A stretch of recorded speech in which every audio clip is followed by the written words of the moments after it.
हिंदवी स्वराज्य संस्थापक छत्रपती शिवाजी महाराज यांच्या जीवनातील घडामोडींच्या तिसऱ्या सदरामध्ये आपण बघणार आहोत सिद्दी जोहरचा पन्हाळ्याला वेढा, त्याचबरोबर शाहिस्तेखानावर छापा। चला तर मित्रांनो, व्हिडिओला सुरू करूया। अफजल खानाच्या वधानंतर त्याच्या लष्करातील फजल खान, मुसे खान इत्यादी लहान मोठे अधिकारी आपला जीव वाचून कसेबसे महाराजांच्या प्रदेशातून बाहेर पडले। त्याचबरोबर महाराजांच्या फौजा शत्रूच्या हवालदिल परिस्थितीचा फायदा घेऊन प्रदेश जिंकवयास बाहेर पडल्या। सध्याचा सातारा व सांगली जिल्ह्याचा बराचसा भाग त्यांनी आपल्या ताब्यात आणून सातारा जवळचे चंदनवंदन, कराड जवळचा वसंतगड यासारखे किल्ले त्यांनी ताब्यात घेतले। जावळीच्या दक्षिण प्रदेशातून घुसून त्यांनी कोल्हापूर सुब्यातील पन्हाळा जिंकला। एवढेच नव्हे तर त्याच्या जवळपासचे रांगणा व खेळणा म्हणजेच विशालगड हेही किल्ले हल्ले करून काबीज केले। पण त्यांना हा विजय फार दिवस पचवता आला नाही। शिवाजी महाराजांचा बंदोबस्त करण्यासाठी आदिलशहाने आपला दुसरा सरदार रुस्तुम जमान व अफजल खानाचा पुत्र फाजल खान यांच्याबरोबर सैन्य देऊन महाराजांना कोल्हापूर सुब्यातून हुसकावून लावण्यासाठी पाठवले। त्याचवेळी त्याने मुघल बादशाहकडे शिवाजी महाराजांचा पाडाव करण्यासाठी मदतीची याचना केली। महाराज यावेळी पन्हाळगडावर होते। रुस्तुम जमान व फाजल खान चालून आल्यावर त्यांनी पन्हाळगडाच्या पायथ्याशी त्यांच्याशी लढाई केली। रुस्तुम जमानच्या फौजेत यावेळी फतेखान, मुल्ला याहिया, सर्जेराव घाडगे इत्यादी सेनानी होते। तर महाराजांच्या फौजेत नेताजी पालकर, भीमाजी वाघ, इंगळे, महाडिक, सिधोजी पवार, गोदाजी जगताप इत्यादी सेनानी होते। लढाई तेज होऊन थोड्या अवधीत संपली। आदिलशाही सैन्याचा पराभव होऊन त्यांनी पळ काढला। नेताजी पालकरने त्यांचा पाठलाग करून बेळगाव, घारवाडपर्यंतच्या मुलखातील खंडणी वसूल केली। खुद्द महाराज मिरजेपर्यंत चालून गेले व तेथे कोटास त्यांनी वेढा दिला। परंतु सिद्दी जोहरच्या स्वारीची वार्ता समजताच त्यांनी माघार घेऊन पन्हाळ्याचा आश्रय घेतला। रुस्तुम जमानने रणांगणातून पळ काढून आपल्या हुक्केरी परगण्यातील जहागिरीत मुक्काम केला होता। तेव्हा त्याच्या हातून महाराजांच्या परिपत्याचे काम न निभावल्यामुळे आता आदिलशहाने कर्नाटकातील कर्नूल प्रांताचा सुभेदार सिद्दी जोहर याची नेमणूक महाराजांवरील स्वारीसाठी केली। महाराजांना हे समजताच त्यांनी मिरजेकडून माघार घेतली व पन्हाळ्यात आश्रय घेतला आणि सिद्दी जोहरच्या स्वारीला शह देण्यासाठी आपले 5 घोडदळाचे सैन्य नेताजी पालकरांच्या नेतृत्वाखाली खुद्द आदिलशहाची राजधानी विजापूरला पाठवले। महाराजांच्या सैन्याने वेगाने घौडदौड करून विजापूरच्या उपनगरावर अचानक हल्ला चढविला। हे पाहून आदिलशहा चकित झाला। वजीर खवास खानाने या मराठ्यांवर चाल करून त्यांना तेथून हुसकावून लावले। तरी मराठ्यांनी राजधानीवरच हल्ला केल्याने आदिलशहाला मोठा धक्का बसला। इकडे सिद्दी जोहर कर्नाटकातून 20,000 घोडदळ व 35,000 पायदळ अशा प्रचंड सैन्यानिशी महाराजांवर चाल करून आला। त्यावेळेस त्याच्या फौजेत रुस्तुम जमान, फाजल खान हे सेनानीही होते। महाराज ज्या पन्हाळगडावर होते त्या गडासच त्यांनी वेढा दिला। 2 मार्च 1660 शिवाजी महाराज पन्हाळगडाच्या वेढ्यात अडकून पडले। यावेळेस हिंदवी स्वराज्यावर दुसरे संकट मोगल सरदार शाहिस्तेखानाच्या रूपाने एप्रिल 1660 मध्ये आले। म्हणजेच महाराज आता दुहेरी संकटात सापडले होते। नेताजी पराक्रमी असला तरी पन्हाळ्यास वेढा देऊन बसलेल्या सिद्दी जोहरच्या 50,000 फौजेच्या सामर्थ्यापुढे त्याचा इलाज चालत नव्हता। खुद्द गडावरही महाराज, प्रतापराव गुजर व इतर 4-5 सैनिक होते आणि ते गडातून बाहेर पडून रात्री बेरात्री हल्ले चढवित होते। परंतु त्यामुळे वेढा उठला जात नव्हता। जेथे शक्ती कमी पडते तेथे महाराजांनी युक्तीचा नेहमीच अवलंब केलेला दिसतो। येथेही त्यांनी आपली बुद्धी वापरून शत्रू चकवायचे ठरवले। शत्रूला चकवा देऊन किल्ल्याबाहेर पडण्यासाठी शिवाजी महाराजांची योजना अशी होती। महाराजांसारखी हुबेहूब दिसणारी व्यक्ती वेषांतर करून म्हणजेच महाराजांचा वेश धारण करून पालखीतून किल्ल्याबाहेर पाठवायची। ही पालखी नेहमीच्या रस्त्याने जाणार असल्याने शत्रूच्या नजरेस येऊन सहजासहजी पकडली जाणार होती। तशी ती पकडली गेली की शिवाजी राजा पकडल्याच्या आनंदात शत्रू असतानाच दुसऱ्या एका बिकट वाटेने महाराजांनी पालखीतून बाहेर पडावे ही मोठी धाडसी योजना होती. शिवाजी महाराजांचे सोंग घेऊन जायचे म्हणजे प्रत्यक्ष मृत्यूला कवटाळणे होते. पण महाराजांच्या सेवेतील शिवाकाशीद नावाचा सेवक त्यासाठी तयार झाला. तो नाभिक समाजातील होता. दिसायला अगदी शिवाजी महाराजांसारखाच स्वामीनिष्ठ असा की मरण्याची भीतीही मनाला शिवू न देणारा. ठरल्याप्रमाणे शिवाकाशीद शिवाजी राजा बनून पालखीत बसला आणि किल्ल्याबाहेर पडला.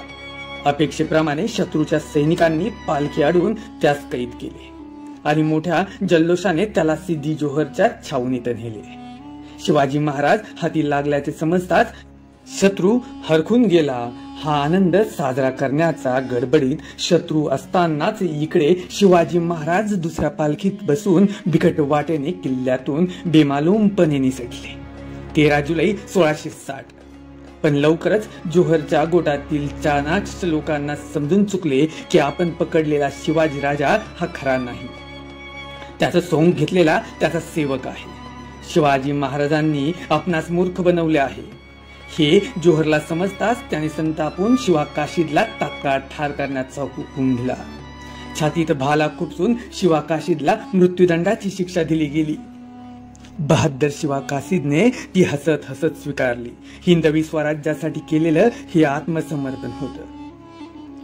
पन्हाळ्याच्या पायथ्याशी सिद्धी जोहरच्या छावणीत ही नाट्यमय घटना घडताना शिवाजी महाराजांनी किल्ल्यातून बाहेर पडून बरीच मजल मारली होती.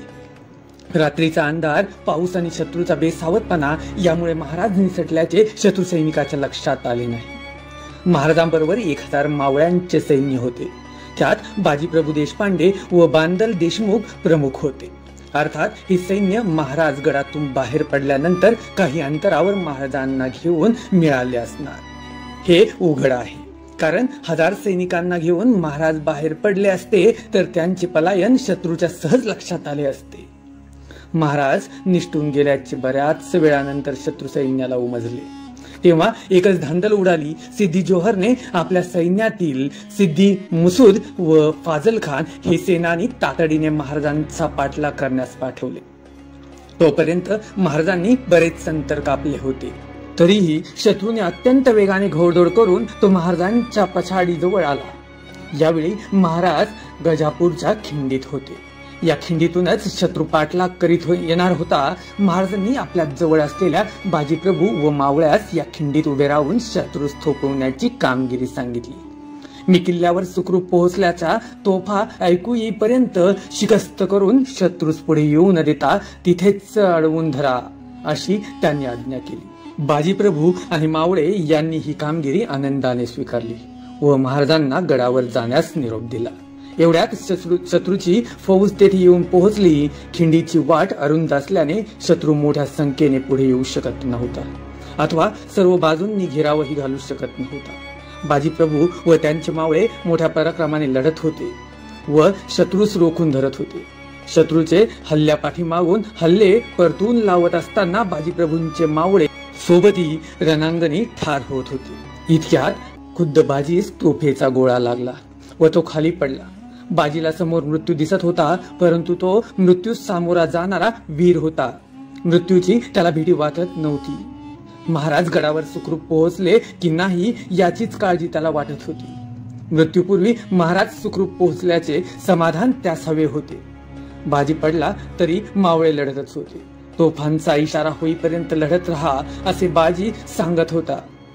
तोफांचा आवाजाची तो प्रतीक्षा करत होता. इतक्यात महाराज पोहोचल्याच्या तोफा झडल्या आणि इकडे बाजीने समाधानाने प्राण सोडला.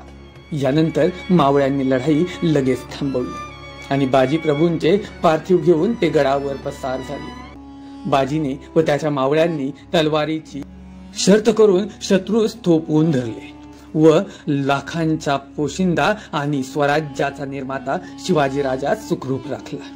बाजी व त्याचे सहकारी यांनी आपल्या आत्मबलिदानाने गजापूरची खिंड पावन केली. म्हणूनच महाराजांनी त्या खिंडीस पावन खिंड असे नाव दिले. महाराजांचा पाठलाग करणाऱ्या आदिलशाही फौजेने विशाळगडास वेढा घालण्याचा प्रयत्न केला, परंतु त्याचा फारसा काही परिणाम होणार नाही असे दिसताच फाजल खान वगैरे सेनानी पन्हाळगडाच्या पायथ्याशी परत आले. पन्हाळगड लढवण्याचे काम महाराजांनी त्र्यंबक भास्कर या अधिकाऱ्याकडे सोपवले होते. तो आता गड लढवू लागला. ऑगस्ट महिन्यात महाराजांनी विशाळगडाहून राजगडास प्रयाण केले. दरम्यान चाकणचा किल्ला शाहिस्तेखानाने जिंकून घेतल्याची वार्ता येऊन धडकली होती. अशा परिस्थितीत महाराजांनी आदिलशहाशी समझोता करण्याचे ठरवले. रुस्तुम मिमांच्या मध्यस्थीने महाराजांनी 20 सप्टेंबर 1660 रोजी पन्हाळगड आदिलशहाच्या स्वाधीन केला. सिद्दी जोहर मात्र आदिलशहाच्या मर्जीतून कायमचा उतरला. पुढे त्याने विष खाऊन आत्महत्या केली. शाहिस्तेखानाची स्वारी ही शिवाजी महाराज मोगल संघर्षातली पहिली महत्वाची घटना होती. अफजल खान वधाचे जे अनेक गंभीर परिणाम झाले त्यापैकी आदिलशाह मोगली आक्रमणाचे संकट शिवाजी महाराजांसमोर दत्त म्हणून उभे राहिले. कारण शिवाजी राजांच्या पराक्रमामुळे या दोन्ही सत्ता संतप्त झालेल्या होत्या. शिवाजी राजांनी प्रतापगडाच्या युद्धानंतर दोघांचेही अनेक प्रदेश जिंकून लुटालूट केली होती. त्यामुळेच मोगल सम्राट औरंगजेबाने शिवाजी राजांच्या बंदोबस्तासाठी शाहिस्तेखानाची नियुक्ती केली. त्याने इसवी सन 1660 मध्ये शिवाजी महाराजांच्या स्वराज्यावर आक्रमण केले. सन 1660च्या फेब्रुवारी महिन्याच्या शेवटी शाहिस्तेखानाने आपल्या लष्करासह अहमदनगरहून महाराजांच्या प्रदेशाकडे कूच केली. मार्गातील सोनवडी, सुपे, बारामती, होळ इत्यादी ठाणी काबीज करत करत तो एप्रिलमध्ये शिरवळ येऊन पोहोचला. 18 एप्रिल शिरवळ मुक्काम होऊन त्याने आपले सैन्य पाठवून आसपासची खेडी उजाड करून टाकली. लवकरच खानाने शिरवळ सोडले व तो शिवापूरहून सासवडला आला. मार्गात मराठ्यांच्या 3000 घोडदळाच्या तुकडीने खानाच्या पिछाडीवर हल्ला केला, परंतु तो परत लावण्यात आला. त्यानंतर खानाच्या सैन्याशी मराठ्यांच्या चकमकी चालूच राहिल्या. 9 मे रोजी खान सासवडहून पुण्यास येऊन पोहोचला. पुण्यात पावसाळ्याची छावणी करावी असा खानाचा बेत होता, परंतु मराठ्यांचा पुण्याच्या आसपासचा सर्व मुलूक आपण बेचिराग केल्यामुळे धान्य व चारा मिळण्याची अडचण निर्माण झाली. तेव्हा पुण्याच्या उत्तरेस 18 मैलावर असणाऱ्या चाकण या ठिकाणी छावणी करावी असा खानाने विचार केला. चाकणवर छावणी केल्यास अहमदनगर जवळ पडणार होते व मोगली मुलखातून रसद मिळणंही फारसे त्रासाचे नव्हते. या दृष्टीने खानाने पुण्याहून चाकणकडे कूच केली व तेथे तो 21 जून रोजी पोहोचला. चाकणचा किल्ला म्हणजे डोंगरी किल्ला नव्हता, तो गढीवजा किल्ला होता. सभोवताली खंदक व बाजूला बुरुज अशा स्थितीत तो उभा होता. तो घेण्यासाठी खानाने सभोवताली मोर्चे वळवले व तोफांची मारागिरी सुरू केली. हा किल्ला फिरंगोजी नरसाळा ह्या शूर मराठा किल्लेदार लढवित होता. त्याने सलग 56 दिवस मोगलांच्या हल्ल्यांना समर्थपणे तोंड देऊन किल्ला लढविला. शेवटी किल्ल्याचा एक बुरुज उडून लावण्यात मोगल यशस्वी झाले.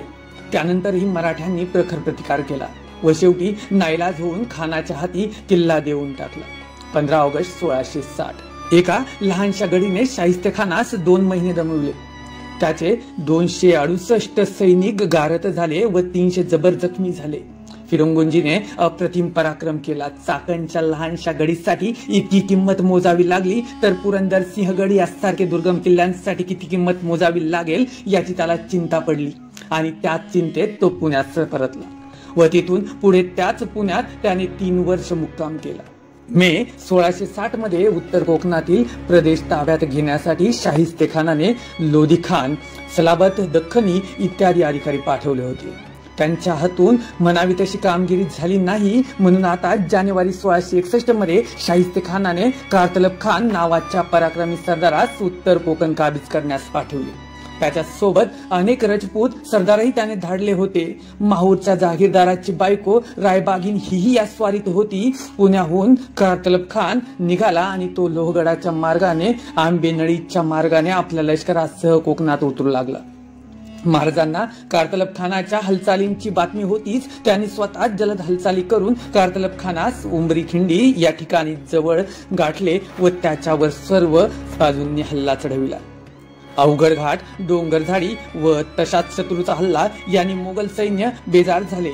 तशात त्या सैन्यास पाणी मिळेनासे झाले. पाण्या वाचून व्याकुळलेले शेवटी महाराजांना शरण गेले. महाराजांनी प्रत्येक सरदाराकडून दंड वसूल करून त्याची सर्व साधन सामुग्री लुटून घेतली.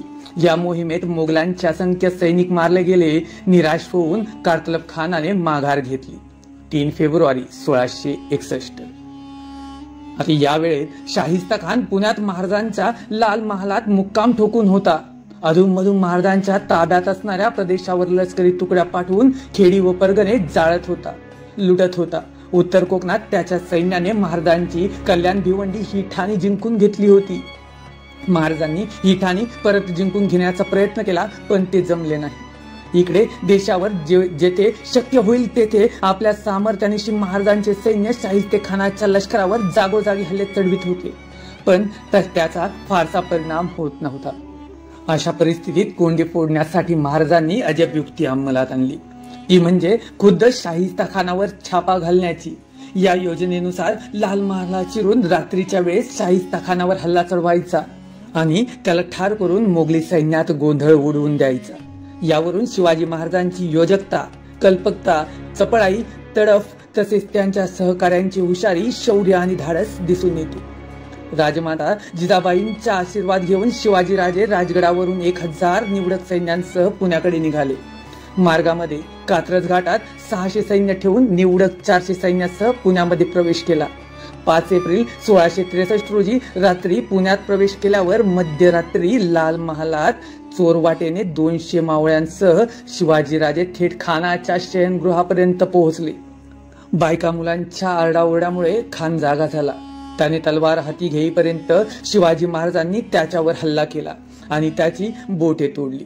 अंधाराचा फायदा घेऊन खानाने पळ काढला. या हल्ल्यात खानाचा मुलगा मारला गेला, तर शिवाजी महाराजांचे 16 लोक ठार झाले आणि 40 जखमी. मोगलाच्या सैन्याला चाहूल लागण्यापूर्वीच शिवाजी महाराजांनी राजगडाकडे प्रयाण केले. या हल्ल्यामध्ये शाहिस्ते खानाची अब्रूच गेली आणि शिवाजी महाराजांच्या अपेक्षित असाच परिणाम दिसून आला. तो म्हणजे पुढील 3 दिवसांच्या आत दिनांक 8 एप्रिल 1663 रोजी शाहिस्ता खानाने आपला पुण्याचा मुक्काम आवरता घेतला आणि शेवटी तो औरंगाबादला अपयश व नामुष्की पदरी घेऊन परत गेला. मात्र या विजयाने राजांची कीर्ती वाढली व त्यांचा नावलौकिक वाढला. शाहिस्ते खानावरील यशस्वी मोहिमेत शिवाजी महाराजांच्या अनेक सद्गुणांचा प्रत्यय येतो. त्यांचा हा पराक्रम कमालीचा यशस्वी ठरला. तिसऱ्या पर्वाच्या शेवटानंतर छत्रपती शिवाजी महाराजांच्या आयुष्यातील महत्त्वाच्या घटनेतील सुरतेची लूट ही महत्त्वाची घटना आपण पुढच्या भागामध्ये पाहणार आहोत. जय जिजाऊ, जय शिवराय मित्रांनो.